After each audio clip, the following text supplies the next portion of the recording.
हमने pouch packing machine लाया है। अच्छा जी। ये टैंक है, इसमें सारा मिल्क फिल हो जाता है और अच्छा। ये पाइप के थ्रू इस मशीन के अंदर जाता है। हमने यहाँ पे इसका टेम्परेचर, वोल्टमीटर और कितने ml का बैग भरना है वो यहाँ से सब सेटिंग होता है और एक एक पाउच यहाँ पे सील पैक होके निकलता रहता है। और हम ये फिर भी उसको क्रॉस चेक करने के लिए वजन कांटे पे रखते हैं। 500 ml का एक एक पाउच हम बना रहे हैं।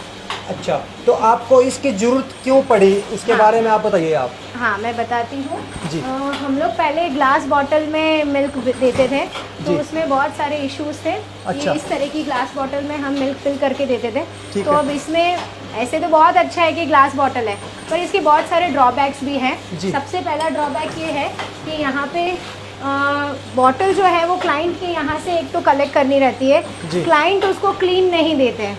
अगर अच्छा। इसमें एक ड्रॉप भी मिल्क या पानी रह जाता है हाँ। तो वो फार्म तक जब ये बॉटल वापस पहुँचती है तब हाँ। तक इसके अंदर छोटे छोटे जीवाणु उत्पन्न हो जाते हैं और स्मेल करने लग जाती है। अच्छा। ठीक है, इसके अलावा हम ये बॉटल्स जो है यहाँ पे लाके पूरा उनको क्लीन करते थे, वॉश करते थे और ड्राई करके उसको सुखाने के बाद ही भरते थे। अच्छा। पर फिर भी स्मेल के इश्यूज आते थे बॉटल में से। ठीक। प्लस फार्म पे क्या है कि ड्रेनेज सिस्टम नहीं होता है, तो यहाँ पे हम लोगों ने रोज़ का 1000 लीटर पानी बॉटल क्लीन यूज करने के लिए होता था। ये हमने उसके लिए बनाया था, मैनुअली बॉटल्स क्लीन करवाते थे। अच्छा। ठीक है, बॉटल्स फूटे नहीं उसके लिए मैटिंग कर रखा था। हाँ। और इसका जो ड्रेनेज है वो पूरा इधर जाता है। तो अभी अच्छा। रोज़ का 1000 लीटर पानी यूज़ होता है तो फार्म पे एक तो ये इशू आता है पानी का, प्लस पानी जो है वो पाउडर मतलब डिटर्जेंट वाला होता है, लिक्विड डिटर्जेंट यूज़ करते थे फॉर क्लीनिंग। तो उस पानी को फार्म में ही हमें रिलीज़ करना पड़ता है क्योंकि यहाँ पे कोई ड्रेनेज सिस्टम नहीं होता है। हाँ। तो यहाँ पे एक तरह से उसकी भी गंदगी हो रही थी। जी। अदर देन और दैट वेस्ट भी हो रहा था पानी। हाँ, पानी वेस्ट हो रहा है, फार्म के अंदर सोप का पानी आ रहा है, जी। प्लस बॉटल में स्मेल के इशू आ रहे हैं। डिलीवरी करते टाइम रोज 2 4 5 बॉटल फूट जाती थी लोगों के वहाँ से। अगर यहाँ से 100 बॉटल गई है ना तो आती है 40 या 85 ही। तो रोज वो बॉटल्स के लफड़े होते हैं। प्लस जो डिलीवरी बॉयज है उनकी कैरिंग कैपेसिटी कम हो जाती है कि वो लोग दूध से ज्यादा उनकी बॉटल का वजन हो जाता था। हाँ। तो वो उनको बहुत ध्यान रखना पड़ता था डिलीवरी करने में, वापस कलेक्ट करके लाने में। जी, जी। फिर फार्म स्पेशली तो बॉटल्स देने यहाँ नहीं आते, तो वो नेक्स्ट डे जब दूध लेने आते हैं तभी वो बॉटल्स रख के जाते हैं। तो एक दिन वो फार्म बॉटल्स जब कार में पड़ी रहती तो उसकी वजह से भी उसमें स्मेल आती थी। बेसिकली हम तो इस फील्ड से बिल्कुल भी कनेक्टेड नहीं है। हाँ जी। मैं खुद बायोलॉजी टीचर थी। अच्छा। लास्ट 14 ईयर्स तक मैंने 11-12 स्टैंडर्ड में बायोलॉजी पढ़ाया है। हाँ जी। और आफ्टर कोविड हमने ये खेत शुरू किया है। हमने अपने लिए गाय को पालना के लिए कोशिश की थी। अच्छा। लेकिन सिटी में आपको गाय के रखने की जगह इजीली नहीं मिल सकती। जी, जी। इसलिए फिर हमने सिटी के बाहर जगह ढूंढना शुरू किया। अच्छा। और बाद में थोड़ा हमें गांधीनगर के बाहर ये जगह मिली है। अच्छा। जो अराउंड मेरे घर से 40 to 45 किलोमीटर्स दूर है। ठीक है। तो फिर हमने सोचा कि अब 2 गाय के लिए इतना दूर आना जाना तो प्रैक्टिकल हो ही नहीं पाएगा। इसलिए फिर हमने ये अपने फ्रेंड्स और फैमिली के लिए 4 गाय से शुरू किया था। पहले 4 गाय लाए, फिर उसके बाद धीरे धीरे हमने 2 गाय 4 गाय इस तरह से बढ़ाई। और ये करने का मेन रीज़न ये था कि मेरे जेठ जी हैं 30, मेरे ब्रदर इन लॉ 39 की एज में उनको किडनी की प्रॉब्लम हुई।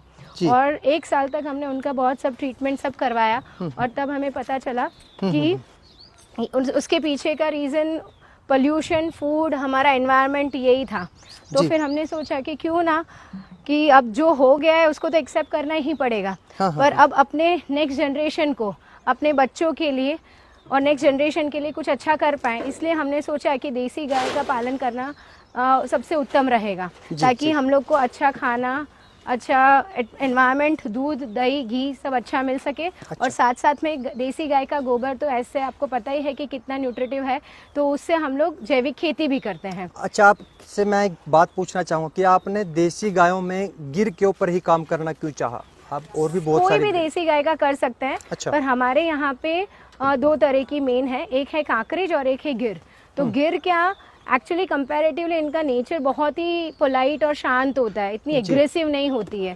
तो as such being not from this background हम लोगों को थोड़ा इजी हो सके, इसीलिए हमने ये गिर गाय चूज़ की थी। नो डाउट सभी देसी गाय अपने अपने राज्य में अपने अपने स्थल के हिसाब से बहुत ही महत्वपूर्ण है, लेकिन हमारे यहाँ पे काकरेज चलता है मेन, मतलब 2 प्रजाति है मेन, एक है काकरेज और एक है ये गिर। तो ठीक है। गिर एग्रेसिव नहीं होने की वजह से बहुत ही इनको लगाव होता है, बहुत शांत होती है और बहुत ही प्यारी होती है, इसलिए हमने गिर चूज़ की।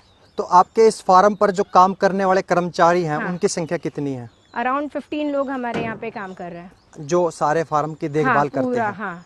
ठीक और है। जिसमें धोने वाले हैं, मिल्किंग वाले जो गाय का दूध दोने का काम करते हैं, जी। और ये पूरा साफ सफाई जो करते हैं वो 4 लोग हैं। उसके अलावा हमने एक वेटरनरी डॉक्टर रख रखे हैं, अच्छा, डॉक्टर संदीप जी, जो हमारे पूरे गाय का सारा डेटा मैनेज करते हैं। साथ साथ में कौन सी गाय का कब पीढ़ी कितना कब होने वाला है, कोई हीट में है, या पूरा डेटा, मतलब गाय की पूरी देखभाल प्लस डेटा, जी। किसका कितना फीड है, किसको कितनी क्वांटिटी में देना है। हमने यहाँ पे बहुत ही अच्छा रेगुलेशन कर रखा है। और जैसे मिल्किंग काउस का सेक्शन अलग है, फिर छोटे बच्चे जो मिल्क पी रहे हैं उनके लिए हमने उधर छोटे 2 सेक्शंस बना रखे हैं। 3 to 6 मंथ्स का अलग है और 0 to 3 मंथ्स के 2 सेक्शन अलग है, उसमें सारे बच्चे हैं। जो मिल्किंग काउस है वो यहाँ पे है। पीछे के साइड हमारे 4-5 सेक्शन बने हुए हैं, जिसमें 6 to 12 मंथ्स की बच्चे और बच्चियाँ दोनों अलग अलग है। साथ साथ में उसके अलावा इधर छोटे बच्चों का वाड़ा बना रखा हाँ आपने? हाँ, अच्छा। मतलब ये CCU है, क्रिटिकल एयर यूनिट। जो भी गाय की बच्ची को जिसको ज़्यादा देखभाल की ज़रूरत है उनको हमने इस सेक्शन में डाल रखा है। अगर इनके खाने पीने में या कोई भी तरह की इनके हेल्थ में इशू है तो वो पूरा हम लोग ये CCU है। फिर इसके अलावा जो 6 to 9 मंथ्स के बेबीज़ होंगे, हाँ जी। वो इसमें हैं, उनसे थोड़े बड़े इस सेक्शन में हैं। फिर जो प्रेग्नेंट काउज है वो इसमें है। जो अभी न्यूली जल्दी ही डिलीवर होने वाली है जी जी, वो इस सेक्शन में है। तो अच्छा। जो मतलब तो सभी का बाड़ा आपने अलग अलग हाँ, कर रखा? मतलब स्टेज वाइज, और वाइज। उनका फीड भी उसी तरह से जाता है जी, कि जो जिनको ज्यादा केयर की जरूरत है, जिसको जितना फीड की जरूरत है हेल्थ के हिसाब से वो। फिर हीफर सब हमारे पीछे हैं। अच्छा। जो ना हीट में आने वाले हैं वो भी, और जो नहीं भी है वहाँ पे। बुल भी है हमारे पास एक, ठीक है। भावनगर नस्ल का। अच्छा, आप ये बताइए आप कि जैसे आपका दूध होता है तो कितने प्राइस रुपए आपने कर रखा दूध का रेट? 100 रुपए लीटर दे रहे हैं अभी हम। अच्छा, हाँ ठीक है। और घी का? घी हमारा 3000 रुपए लीटर है। नेक्स्ट हमारी बैच रेडी होने वाली है। अच्छा, ये छोटे बच्चियां हैं सारी? हाँ, ये सब 2.5 साल से, मतलब 2+ एज की है। अच्छा, 2-2.5 से ऊपर की है। मतलब ये सब ऑलमोस्ट इसमें से काफी सारी हीट में आने लग गई है, कुछ ये आने नंदी वाली महाराज है हाँ, आपका? ये हमारे नंदी महाराज है। हाय सनी। क्या नाम है इसका नंदी महाराज का? हम इसे प्यार से सनी बुलाते हैं। सनी। ठीक है। इसके बच्चे ये बच्चियां इसी की है क्या? नहीं, ये इनकी नहीं है। अच्छा। इनकी तो अभी छोटी है। अच्छा, वो दूसरे वाली है। अच्छा, इसके बारे में बताइए अंजलि जी, नंदी महाराज के बारे में, कि क्या कुछ इसकी माता का रिकॉर्ड देखिए, है? इसमें ऐसा है कि हम लोग ने ये शुरू किया था ना, हमने बहुत एक्सपेंसिव काउज नहीं रखी है। हमने अच्छे फीचर्स देखे हैं। अच्छा। कोई भी गाय आप खरीदने जाते हैं तो बहुत चीटिंग होती है, और लोग कहते हैं कि इतने लीटर दूध देती है, इतने लीटर दूध देती है। पर मैंने अपने एक्सपीरियंस से ऑब्जर्व किया है कि कितने भी लीटर की हो, तुम उसको कैसे रखते हो उस पर ही सब काम करेगा। राइट, तुम उनका कितना ध्यान रखते हो, उसका खाना पीना कैसे मैनेज कर रहे हो, उसके ऊपर है। तो मैंने जो भी गायें ली हैं वो सब नॉमिनल रेंज की ली है, बहुत ज़्यादा एक्सपेंसिव भी नहीं ली है। और ब्रीड हम डेवलपमेंट कर रहे हैं, उस पर ही अभी हम काम कर रहे हैं।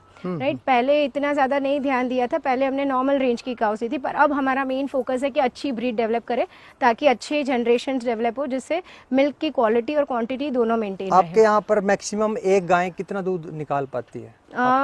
जनरली एक टाइम का 5 से 6 लीटर एवरेज है। अच्छा, एक टाइम का। एक टाइम हाँ, जिसमें हम 2 आंचल का दूध बच्चे को पिला देते हैं। अच्छा। तो हमको जो मिलता है वो अराउंड 3-3.5-4 लीटर जितना मिलता है 2 आंचल का पिलाने के बाद। वो एवरेज है एक टाइम का। और हम लोग का ये जो बुल है सनी, ये भी हमने भावनगर ब्लड लाइन का है।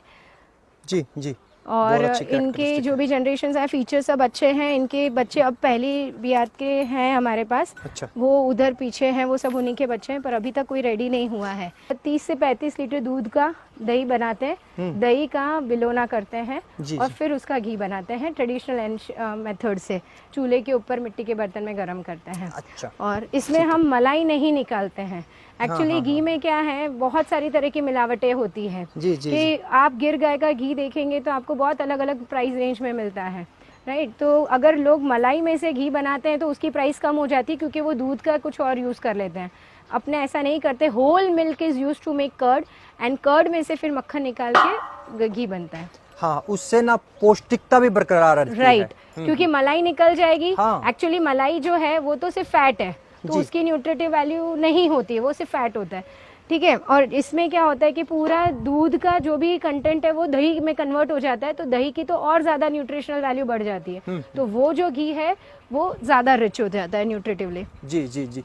अच्छा, मैं आपसे एक बात और जानना चाहूँगा हाँ। कि जैसे सफ़ेद अपनी देसी गायों का भी दूध होता है और जो एचएफ हैं उनका भी दूध सफ़ेद ही है, कलर उनका दोनों का सेम है, कलर से आप डिफाइन नहीं कर पाओगे कि ये देसी गाय का है या विदेशी गाय का है, तो आप कैसे अलग करती हो देसी गाय का दूध और विदेशी गाय का दूध? बेसिकली हमको विदेशी गायों में इंटरेस्ट ही नहीं है, वो तो मिल्किंग मशीन की तरह यहाँ यूज़ हो रही है। ब्रिटिशर्स आए और उन्हें यहाँ ले आए और वो एज अ मिल्किंग मशीन की तरह होती है, उसको कोई लगाव नहीं उसके बच्चे से, उसके दूध हार्मोनल इंजेक्शंस देते हैं और दूध बनता रहता है। जबकि ऐसा नहीं होता है देसी गाय में। देसी गाय का दूध में कलर में डिफरेंस होता है, वो थोड़ा पीलाश वाला होता है, ठीक है। एचएफ का जो होता है वो कंपैरेटिवली वाइट होता है, बफेलो का तो एकदम ही वाइट होता है और उसमें फैट बहुत होता है, और जो गिर गाय देसी गाय जो भी है उसका थोड़ा पीलाश में होता है दूध, ठीक है। तो एक ये है, प्लस इनके ऊपर देसी गाय में हम्प होता है, ये जो हम्प है उसका बहुत ही महत्व है, देसी गाय की पहचान ही ये हम्प है, ठीक है।